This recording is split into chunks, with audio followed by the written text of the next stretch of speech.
قادری قادریوں میں اٹھا قدر عبد القادر قدرت نما کے واسطے. بیچارہ 5 نمازیں پڑھاتا ہے, ساری زندگی بچوں کو الف با تا سا پڑھاتا ہے, وہ بیچارہ ساری زندگی پیر بن ہی نہیں سکتا. پیر اس نے ہی بننا ہے جس نے 1.5-2 مہینے غسل نہیں کرنا, اسی نے بننا ہے جس نے کوئی 4-5 کلو لوہا اٹھا لینا ہے. کوئی معیار بناؤ.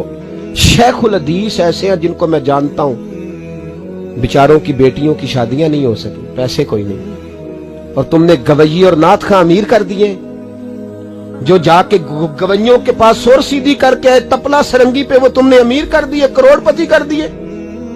وہ جعلی پیر جو دعا تک نہیں جسے مانگنی آتی وہ کھرب پتی ہے, اور مسجد کا امام بیچارہ رو رہا ہے کہ چلو کہیں سے پیسے آ جائیں تو میں بھی بچی کی کہیں نسبت کر دوں. میرے اپنے شہر کی بات ہے, ایک بڑا قیمتی بچہ جامعہ نظامی میں پڑھتا تھا, اس کے والد صاحب عالم تھے, اور بچہ میرے ساتھ بڑی محبت تھی. چھوڑ چھاڑ کے وہ بچہ کہنے لگا میں ساؤتھ کوریا جا رہا ہوں, میں نے نہیں پڑھنا. 2-3 سال سے چھوڑ گیا. اس کے ابا نے مجھے فون کیا کہ آپ سے بڑی عقیدت رکھتا ہے, آپ اس کو سمجھائیں. میں نے فون کیا, میں نے کہا بیٹا تو پڑھ. کہنے لگا حضرت صاحب ابا جی 35 سال مسجد میں رہے ہیں, میری بہنیں اس طرح کی ہیں کہ شاید کبھی غیر محرم کو میری بہنوں نے بھی نہ دیکھا ہو. تینوں کی تینوں قرآن کی حافظاں ہیں, فاضل عربی ادیب عربی کیا ہے, سارا دن قرآن پڑھتی ہیں. تھک گیا میرا بوڑھا سفید داڑھی والا عالم باپ رشتہ ڈھونڈتے پر رشتہ نہیں ملا, کیونکہ ہم مسجد کی چھت پہ رہتے ہیں. ایک بی بی رشتہ دیکھنے آئی تھی, اور جب وہ چھت پہ چڑھنے لگی, رشتہ دکھانے والی اس کو لے کے آئی, چھت پہ چڑھنے لگی تو چڑھتے چڑھتے کہنے لگی اوہو یہ مسجد میں رہتے ہیں, میرا بیٹا سسرال آئے گا تو دوستوں کہاں بٹھائے گا, میں نے نہیں کرنا رشتہ. کہتے ہیں منت کی میرے باپ نے کہ چھت پہ جا کے دیکھ تو لے. کہنے لگی نہ بھائی رشتہ نہیں کرنا. اتنا ظلم اس قوم نے کیا, اتنی زیادتی. کہنے لگا صاحب میں نے نہیں پڑھنا, میں نے مال کمانا ہے, اس لیے کہ میری بہنیں روتی ہیں. خدا کا خوف کرو, ایک نعت سے بھی گزارا ہو جاتا ہے, مہربانی کرو.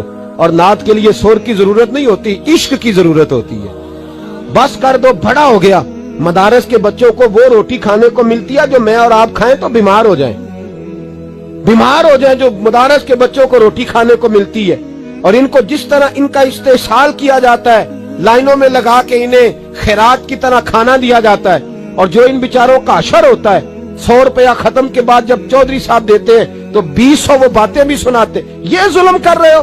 ربیع الاول آئے گا تو یہاں جناب میلے لگیں گے, اور یہاں حالت یہ ہوگی کہ 25,000 50,000 60 کہاں سے آیا تمہارے پاس پیسہ؟